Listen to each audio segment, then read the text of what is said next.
This is the 1985 Volkswagen Vanagon Westfalia. I've washed and waxed the outside. The paint actually looks pretty good, just a few scratches. Some minor rust on the other side of it.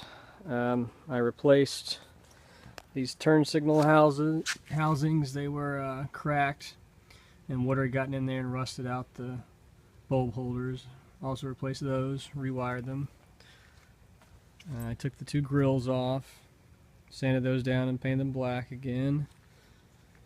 I removed all the old 20-something-year-old purple window tint from all the windows.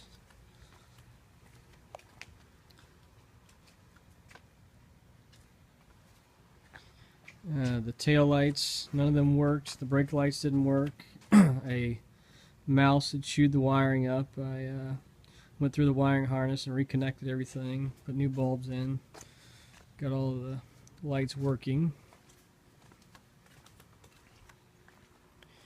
I also changed the tires. It had some car tires on here that just were not safe to be driving on. They were not the proper load range, so I put some new tires on.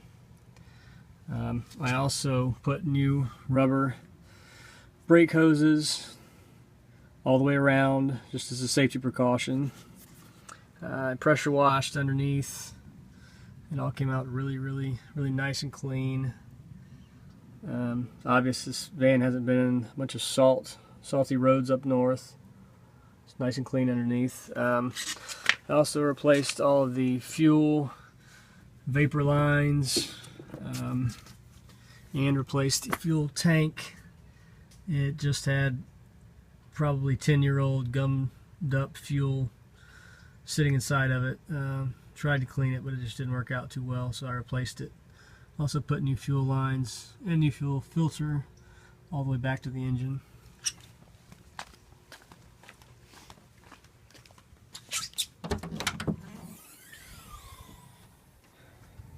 In the engine, I replaced all the high pressure fuel injector lines. They're a fire hazard, known for popping and spraying fuel all over the exhaust and catching fire. Replaced all of those.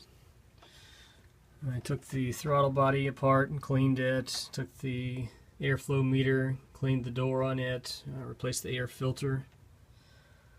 Replaced a lot of small vacuum hoses, just dry rot. I replaced the water pump, kind of hard to see down in there, and a couple of small coolant hoses. I flushed the coolant system out. It was missing the idle stabilizer box right here. I installed that. Changed the oil and all the fluids in the engine, transmission. Installed a new battery. Right in here is all the wiring where the mice had chewed through all the taillight wiring. I fixed all that. Replaced this coolant bleeder valve and hose connection. It had a leak right here on the side. It was cracked and running down.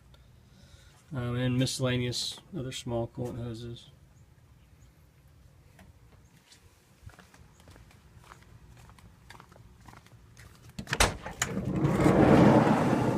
I did have all the interior totally stripped out of the van.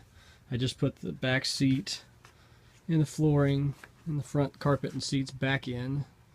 Really didn't have anywhere to store them in my garage, so I just put them back in the van. All the rest of the cabinets and all are in storage. I removed the air conditioner that was up here. I did all that just to clean the van and also so I could get to all the seam rust. As you can see all down through here. Right there you can actually see daylight through the body panel. And a big gaping hole right there. All that was caused from this window seal on the outside. You can see under here, yeah, you can see daylight through there. It's a rust hole and it was just running down into here.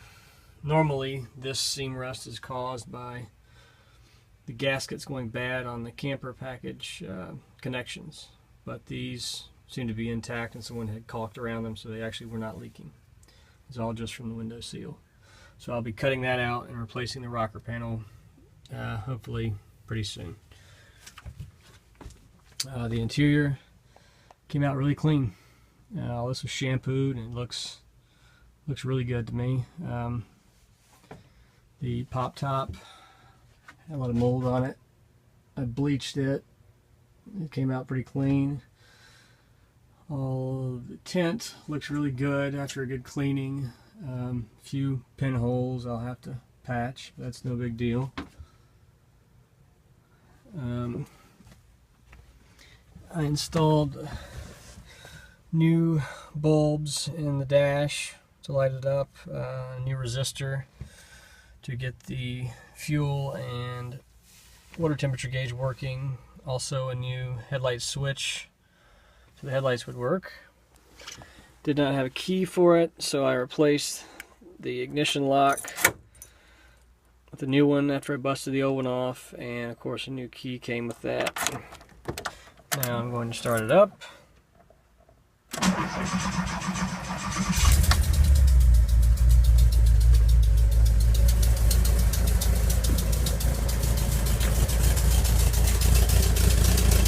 And it runs pretty good. Has a small exhaust leak, which is the clapping noise you're hearing, and I'll have to fix that. Other than that, it runs really good and it drives really good.